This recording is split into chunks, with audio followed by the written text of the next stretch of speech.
he could easily win the nomination again. And I'm only saying this makes him a bit less likely to win the White House, not that he won't. So, he's not ridiculous. He's dangerous. And has to be taken seriously. Now, somewhere where there is electricity and tension and excitement is indisputably, as ever, around Donald Trump, expected to plead not guilty this evening. William Hague, it's kind of... There's the whole boiled frog argument when it comes to Donald Trump, that we get so used to each incremental madness that we actually forget how mad all of this is. He's going to be the first ex-president to be charged with a criminal offence in this way.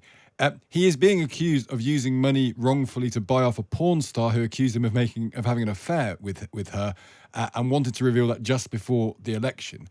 In any circumstances, these are extraordinary times.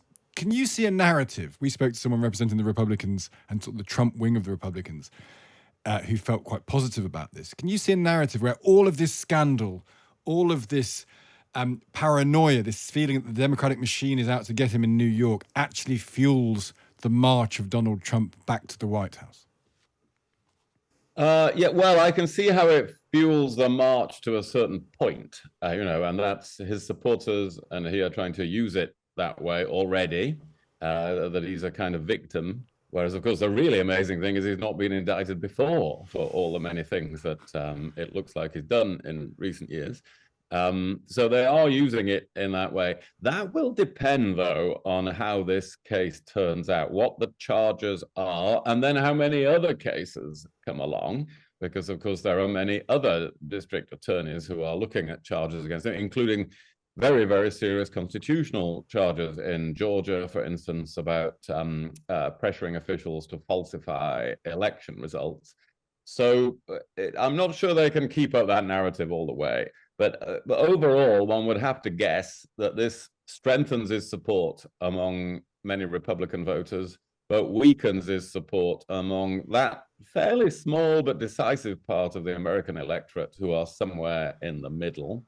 And that it overall makes him less likely to be in the White House again. That might be wishful thinking on my part, but that would be my analysis. I was calling him a ridiculous figure, and this Republican said that I was wrong to do that. Are we guilty? Am I guilty? Are you guilty? I'm sure Kezia and Aasmah may be in similar boats. I don't want to put words into her mouth. But it's easy to dismiss Donald Trump as this ridiculous, grotesque figure. Is there something wrong with our political antennae or our something when we do that? Is it sort of elitist to do that, do you think, William?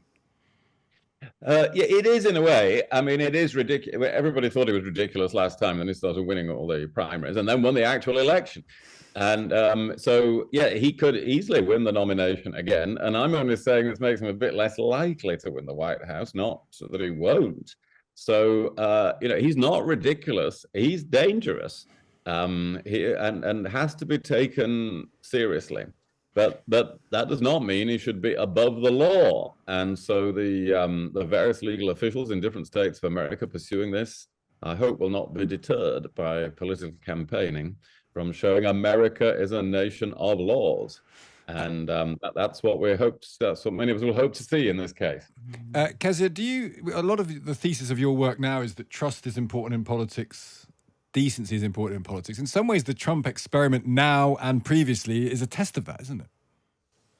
It is, but when we talk about political trust, the definition of that really is whether citizens think that the government or the individual of the day is acting in their best interest.